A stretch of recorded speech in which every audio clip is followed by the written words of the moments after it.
Hello, everybody. Hope you are having a fantastic Friday night. What's it to you with Carter and Jack is on your TV. We've got a lot of stuff to get to on tonight's episode.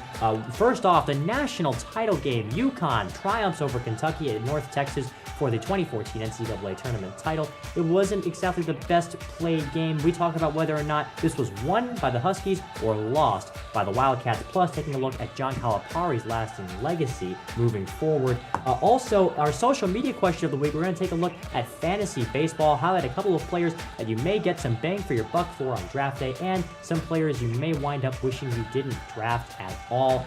The Indiana Pacers moving to the NBA now, they can't do anything right, it seems. We talk about how panicked you really should be if you're a fan of the Pacers. Plus, in this week's debate of the week, we take two great international competitions, the Olympics and the World Cup, and ask which one is better. Plus, my parting shot. What's it to you starts right now. So light 'em up, light 'em up, light 'em up, I'm on fire. So light 'em up, light 'em up, light 'em up, I'm on fire.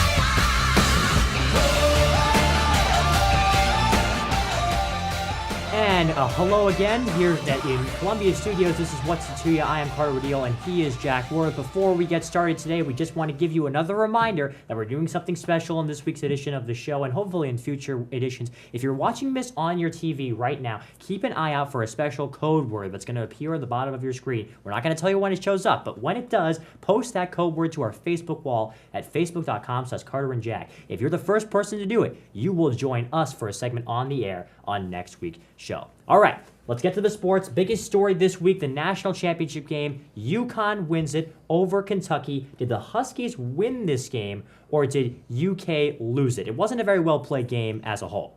It wasn't. We saw that the final score combined just 114 points. But this is a question that I don't love. Did one team win or did the other team lose it? Well, really, one team did win and the other team lost it all at the same time. But I tend to, when I'm looking at this, if I say, Kentucky, they lost this game, something really needs to stand out to me. Kentucky had opportunities, they didn't take them, but generally when you lose a game, it's because you have opportunities and you didn't take them. Especially in a game as evenly matched as this one, when we get to this point in the tournament. Well, okay, I mean, every game at this point in the tournament is evenly matched, I'll give you that, but you can't deny that Kentucky missed more opportunities than the average basketball team does in this game. I mean, just look at the free throws. I mean, this is the stat that everybody's throwing out, but it's true. UK was 13 for 24 from the foul line.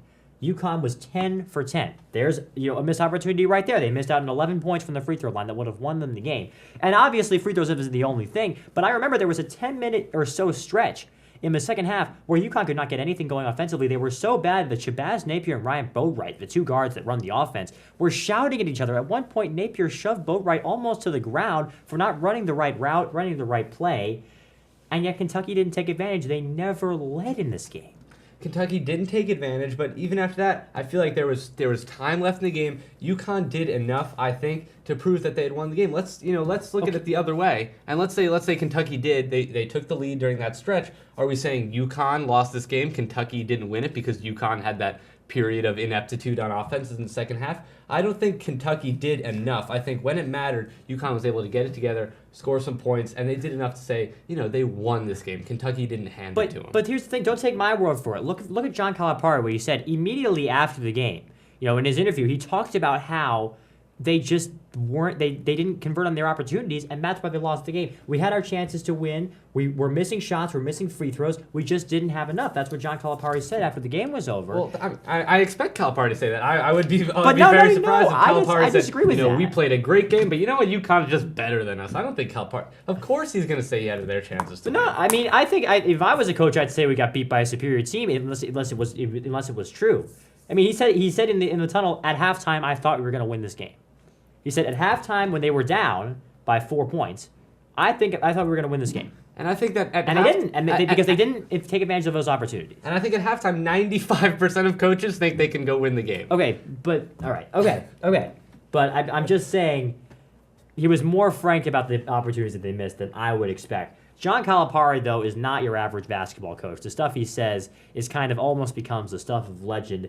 And one rumor that spread around John Calipari just recently was blowing up, sports websites really for no good reason. Rex Chapman, who was a former Kentucky standout and an NBA vet, he made a tweet that said it was a hashtag done deal that Coach Cal was going to coach the Los Angeles Lakers. I think the fact that the key information was contained in a hashtag should tell us all we need to know about the credibility of that. The Lakers denied it. Calipari denied it. Doesn't look like that's going to happen. But it got me to thinking, if Calipari gets up and coaches the Lakers, do we think that he is a good thing on the legacy of college basketball, or is he a negative thing? I know this is a huge oversimplification, but where do you think it lies? Well, I think if we go back to Calipari leaving for the Lakers, which you won't, but if Calipari leaves for the Lakers, I think, as a whole, college basketball should be upset. Yeah. College basketball should be disappointed if they lose John Calipari. And there are a lot of things wrong with college basketball. There are a lot of things that could be improved, and I think Calipari gets the blame for he gets sort of roped into the same argument.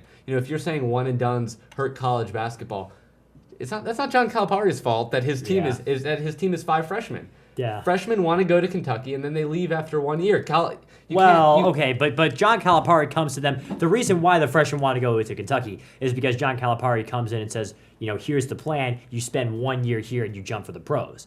He puts that idea in their heads from the beginning. But he's allowed to do that because that's the rule. I don't see a right. problem with that. Calipari's playing by the rules. If you think the rule is a problem, which I think a lot of people do, and I agree with, then that's a problem. I don't think Calipari is a problem. And I think Calipari is good for college basketball because, whether people love him or love to hate him, people love to watch his teams, and that's what's good for college basketball. They're going to turn on the TV no matter what. And one of the things that really gets me about John Calipari is how frank he is about the whole process. I love watching John Calipari give interviews because he's totally brutally honest about everything he says. He says, yeah, these are 18-year-old kids. They're nervous when asked about why his team wasn't playing. He says, I think the reason why so many people don't like John Calipari is because he takes the one and done rule, which you and I agree is not good for college basketball. I think you should have, in my opinion, I think you agree with me on this, that you should either come out of high school to the NBA or stay 3 years in college, similarly to the way baseball does it. But he takes the one and done rule and puts it up to the light and puts it in the spotlight constantly. And I think I agree with you that that's totally okay, but it can be unsettling at times because it emphasizes this terrible rule. Well, and I think another thing that's good for college basketball, we're talking about good for college basketball, bad for college basketball.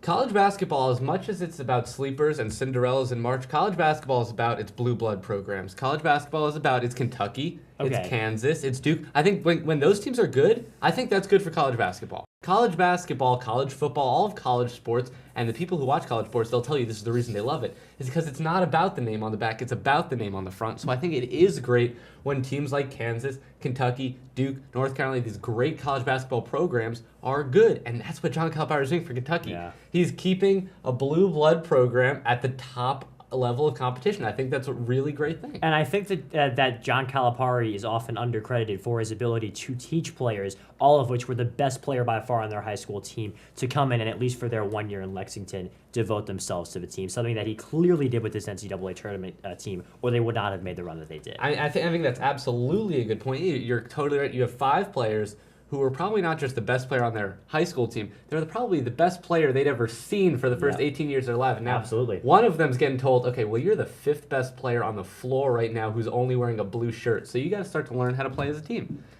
Well, I think that's a great conversation to have. John Calipari is certainly a polarizing figure. Let's move to social media now. And we got a couple of questions that were almost the same, and it was about fantasy baseball. And now that baseball is fully underway, as Jared says it, who are a couple of players you expect to break out this year, and any who you think are going to be a bust, as in not live up to expectations? I want to start with you. Who do you think are going to be some sleepers? Well, both of my sleepers, I picked one position player, one pitcher. Guys who have still yet to spend a full year in the major leagues. They're up and coming. They've made their first opening day roster. I'll start with Avisail Garcia of the Chicago White Sox, because he's a guy who bounced around a little, played for a couple different minor league teams, different organizations. Started with Detroit, moved last year to Chicago. He's with Chicago now.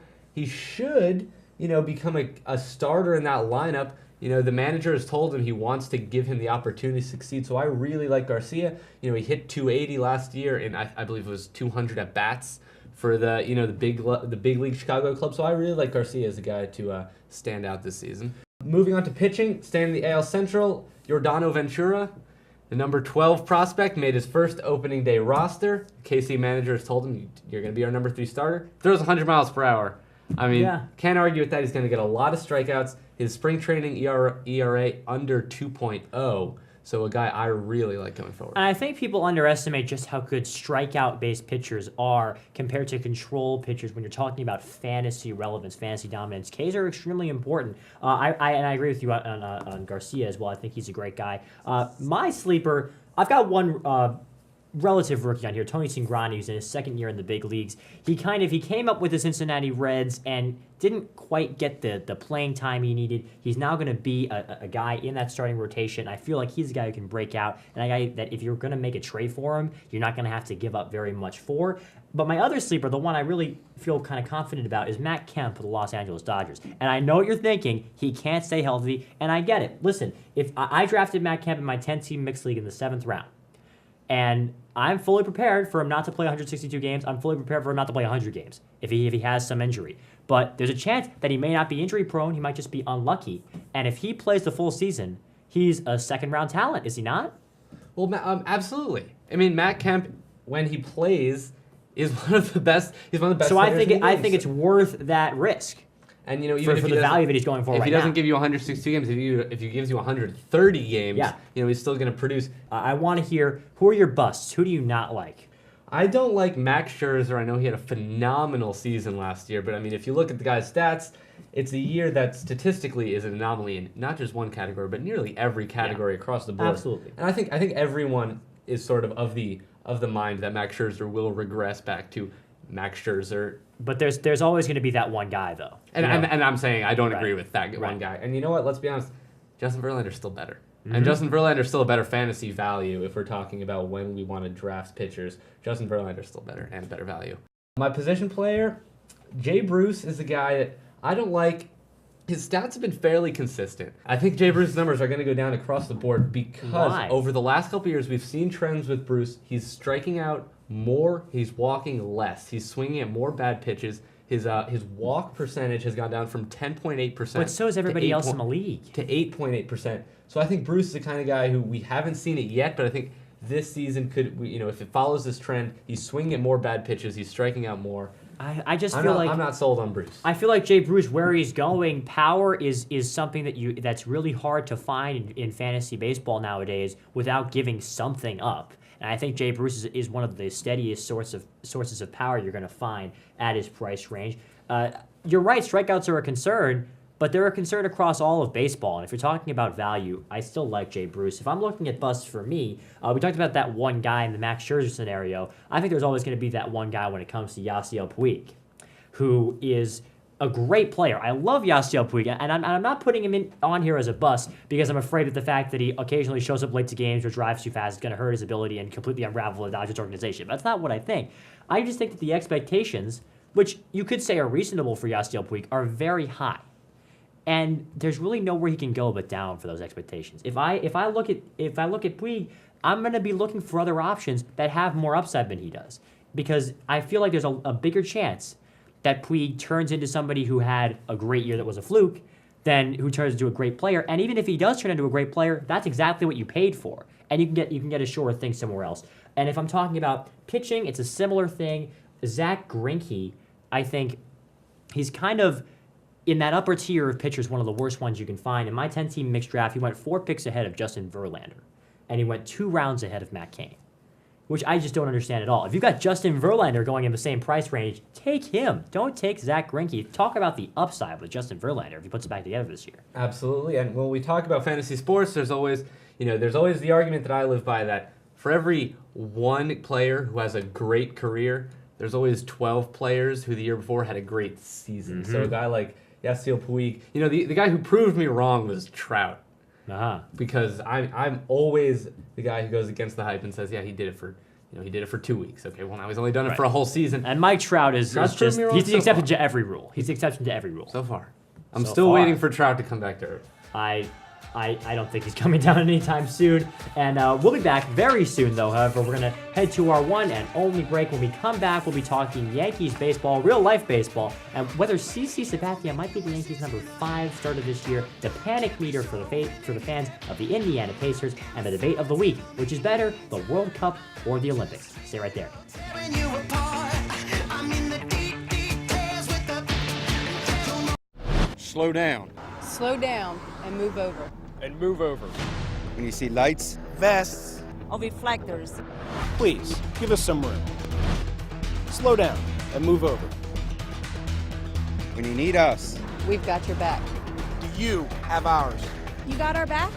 You got ours? You got our back? Please, slow down. And move over. My songs know what you did in the dark. And welcome back to What's It To Ya. So great to see you still at your television set. I'm Carter Woodiel, and he is still Jack Worth. In the second half of our show, we're going to start off on the baseball diamond here with the local team, the New York Yankees. Their season so far, it's a bit of a rocky start, but one thing that has been across the board, a pretty good sign has been the starting pitching. Masahiro Tanaka and Michael Pineda, two relative newcomers to the team, are performing pretty darn well, but their opening day starter, their ace, the guy they're paying thousands of dollars per pitch to play for, CC Sabathia, has not looked good at all. Jack, do you think CC's the Yankees' number 5 starter? Absolutely. I mean, and he's certainly not the ace. I know he started opening day. That doesn't make him the ace. And you could quickly say, well, the season's been going on for 3 weeks. What are you talking about? His number 5 starter. This isn't just a trend that's been this season. This was all of last year too. He finished last season with an ERA above 4.7. And you look up and down this rotation, and you like to think it's a rotation that really doesn't have that many weak spots. If Pineda, Nova, and Tanaka, 3 young pitchers, It's a solid rotation. it's a solid, exactly. And CC is really, if we're looking at this rotation and we're picking, who's the guy who's not solid? Yeah. It's Sabathia. Well, I mean, I don't think Sabathia is the only guy who's not solid there. I agree with you. We're seeing more and more pitchers have fastball velocities. We're hearing more and more stories about the fastball velocities going lower and lower and lower and lower, and either they adjust or they don't. And it looks like CC Sabathia is having some very hard time adjusting. That being said, I really feel like if you're talking about who has the most question marks, Ivan Nova, Michael Pineda are the two guys to me that maybe not now, maybe not today, but by the end of the season are going to have more question marks than CC Sabathia. I mean, Nova gave up 7 runs against Baltimore. Well, I think, but even if you look at Nova and Pineda, they're guys who've certainly got more upside than Sabathia. I think right now, if you're a Yankee fan, you're hoping, he has that dropping velocity. You're hoping CC can put it together and still find a way to be an adequate starter. Absolutely.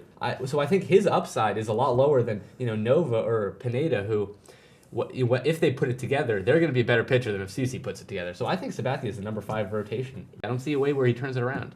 And so speaking of seeing a way that they might turn it around, the Indiana Pacers, they're looking for a way to turn their season around right now. It just seems like they can't do anything right. You're both talking about a report from Zach Lowe on Grantland that said that only one team is worse on offense right now than the Indiana Pacers, and that's the Philadelphia 76ers, who I think, using the term NBA team to describe that collection of players is being a bit over anxious there. Their low point came against the Hawks, 19-point defeat. Roy Hibbert was sulking on the bench for much of the game. The starters were benched for a portion of the first and second quarters.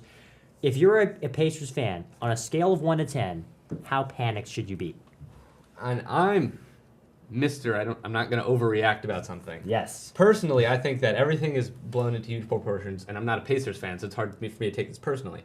But I'm a 9, which means Pacers fans are probably 10s, because I thought, the first half of the season, this is a Pacers team that looked better than the Heat. Yeah. I personally You thought... were a huge believer in the Pacers earlier. I personally Yeah. thought they were going to beat the Heat. Their offense is last in efficiency amongst real NBA teams. 76ers do not count. They are last, 29th of 29. They are 2.5 points per 100 possessions worse than the league average. Yikes. So we're not even talking about them being, if they want to be the number 1 team in the league, win a championship, they are the last place in offensive efficiency. It's a team that's always proud of itself. They have amazing defense and adequate offense. And their offense is inadequate. And their anymore. offense is, last year, when they weren't good enough, they had the number 1 defense, they had the number 19 offense, and that wasn't good enough. And I think at the beginning of the season, Paul George started to find his jump shot. Everything was going right. And now the wheels have fallen off the bus. Only 2 teams since 1983 have even made the NBA's Final Four, the conference finals, with points per possession 2.5 points below the league average. The 99 Knicks, who played in a 48-game season because of a lockout, that was absolute wackiness, that doesn't even count. And the 2012 Celtics, who only got there because the Derrick Rose-led Bulls were just the Bulls. Derrick Rose became injured. They beat the 7-seed 76ers, and both those teams didn't win a title. So I agree with you. The only thing that's keeping me from going as high as you are on the panic meter, I'm going to go about a 7 right now. I'm not happy with what's happening, but the thing is, the NBA playoffs are big, and if the Pacers can find a way to turn this around before the playoffs begin, they'll be fine. If this was another situation where the playoffs were smaller, let's say it was the top 4 teams, now you're looking at, okay, if this could drop us out, this could end our season right here. They're still going to probably wind up in the postseason, even if they continue to tailspin like this for the entire rest of the year. So if they turn it around, they'll be fine. But I'm still panicking about whether or not that's ever going to happen. And well, I think just one more point on the Pacers. It's when we look at chemistry off the court, whether you believe in this or not, I do personally. But they traded away a guy who's been there for a while, Danny Granger, and in return got Andrew Bynum, and so it's Andrew Bynum and Evan Turner, 2 guys who have no chemistry whatsoever with teams they've played on or with the Pacers team they play for now. And, it's only hurt their team since they made the move. The clubhouse is disintegrating. It's not just Roy Hibbert, who's an outspoken guy, isn't the only guy anymore who's, making statements. David West, who's been in the league, you don't expect this from a guy like David West unless something's really wrong. And, you said the Pacers have time, but they don't have much time. I mean, maybe they can afford to play like this for one round in the playoffs and beat a Charlotte Bobcats team in 6 games, but I think expecting the Pacers to cakewalk into the conference finals when there are teams who they'll play in the second round, like the Toronto Raptors, Brooklyn Nets, and Chicago Bulls. What I'm saying is, if they turn it around by the end of the season, they're still in the playoffs. If they don't turn it around, they're not going to make it. Absolutely. If it continues the way they are. I want to move now to the debate of the week. We put 2 big international competitions. I love watching the Olympics and the World Cup. I like watching both of them as well. But we get different opinions about which one is better. I want to start with you. You think the World Cup is superior to the Olympic Games? Absolutely. The World Cup's best. Because it's the best. Provide an argument, please. It's the best competition for the best sport. That's a simple answer. And I think people are. Okay, go. Make your opening argument. I'm sorry. And I also think the World Cup just has more passion. People care more. People in Brazil, they don't really care how their long jumper does. I'm sorry. There are 300 events in the Olympics. If you take away the long jumper, you still got national pride. I think Canada cares more about their Olympic hockey team than they do about their soccer team. But I think most like countries, 1,000 times more. More countries are like Brazil than like Canada. I'm not sure about that. I'm really not, because look at the World Cup. It's got 32 teams in it. How many of those games are really exciting events of the games in the World Cup? I think if you're a passionate fan who's not from America, it's very hard for non-Americans to understand. Well, every game, but that's part of stage. it. That's part of it, though. In the Olympics, part of it is about being exposed to new and interesting sports that you haven't seen before, and getting involved in them, and realizing that other countries really do care about specific events. But I think if you talk to 95% of the people on this globe who are mostly soccer fans, they will trade every Olympic gold medal their country will ever win for a chance. That's not true. For a chance to You win the can't World say Cup. 95% of people. Okay, I'm picking a number out of the air, but I think that the No, World Cup is bigger because way more people care. There are so many more people who care, which makes it bigger because it's really the world's game. It's the game that the most people want to win, and it's played on the biggest and best stage. You're saying that you're acting like soccer is this huge, giant thing that permeates every single region in the entire world. Obviously, soccer is a global game. Obviously, it's by far the most global sport. But you can't sit here and tell me that every single nation in the world cares more about how their soccer team is going to do in the World Cup than about how many Olympic medals they win. I think many nations do. Okay, but for me, that's offset by the fact that the Olympics have far more actual competition in them. The Olympics are soccer plus track and field in front of 90,000 people, plus hockey in the winter, plus skiing in the winter, et cetera, et cetera, et cetera. Eventually, that adds up. But I think bigger doesn't necessarily mean better. And But you just said that, I mean, that the more- World Cup is better more, because sorry. the biggest competition. Sorry, more Okay. doesn't mean better. More average sports, which is what the Olympics is. The Olympics is a lot of middling around here. Because, I mean... Well, it's not average. People aren't like, the Olympics. They're a big deal. A huge deal.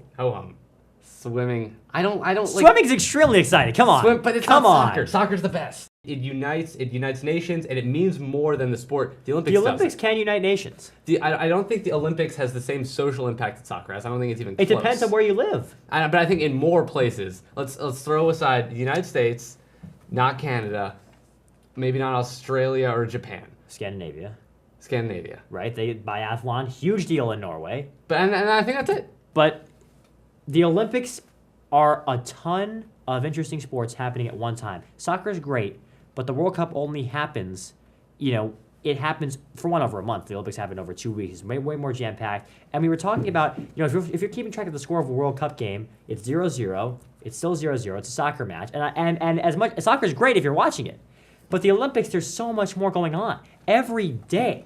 There are tons of compelling stories that come in. Where with the World Cup, you could have the 3 matches that are played that day, and not all of them are particularly interesting. And the final argument I'll give on soccer is that the reason my main argument is that it's more people care. In the 1990s, the Dutch beat the Germans to advance to the semifinals. It's the farthest they've ever been before. The Dutch are rioting in the streets, and an old woman goes, "It's like we finally won the war." You don't get that in the Olympics. I'm sorry, the Dutch can win every gold medal they want in speed skating. They do, believe me. But it's not like they finally won the war.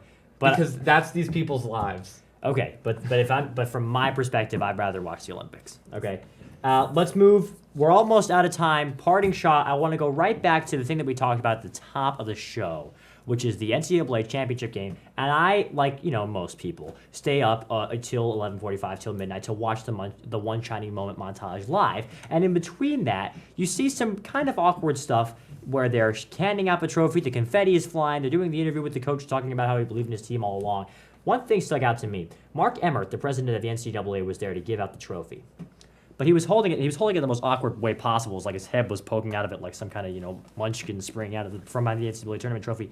But they brought in a third person to come in between Mark Emmert and head coach Kevin Ollie to announce that Mark Emmert was about to hand off the NCAA tournament trophy. To me, that seems absolutely superfluous. Why not have Mark Emmert say it for himself?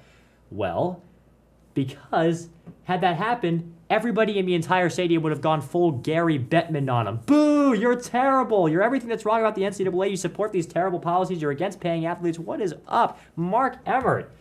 And I think this is a great job by the NCAA. You have to give kudos to them. He doesn't say a word. He smiles. He hands off the trophy. And there's no booing or hissing from thousands. Good job, NCAA. You dodged a bullet there on this one. That's my take. What's it to you? And we'll be back on the air on Friday night at 8:30. Once again, same bad time, same bad channel, 1 week from now. Continue to go on our Facebook page, like us on Facebook, post on Facebook. You will be read on the air if you post on Facebook, and subscribe to our YouTube channel. And if you saw that keyword, make sure to post it up on Facebook as well. And we'll see you next week on the show. That's all we've got. See you next time.